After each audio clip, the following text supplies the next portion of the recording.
Hello everyone, welcome back to our channel. In today's video, I'll show you how you can fix Roblox lag on Windows by clearing the cache. Let's get started.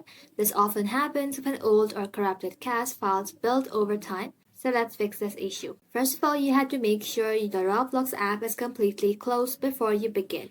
After that, in the keyboard, press Ctrl+R, and then in the search bar, simply type in %local app data %. Now after that, tap on OK. This will open your local app data directory.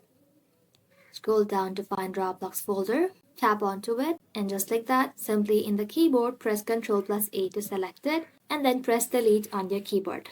Some files may not be deleted, so for that, all you have to do is simply tap on escape for those. Now start Roblox again, and the app will automatically create a fresh cache files, which should improve performance and reduce lag. That is simply how you can clear your Roblox cache on Windows for better performance.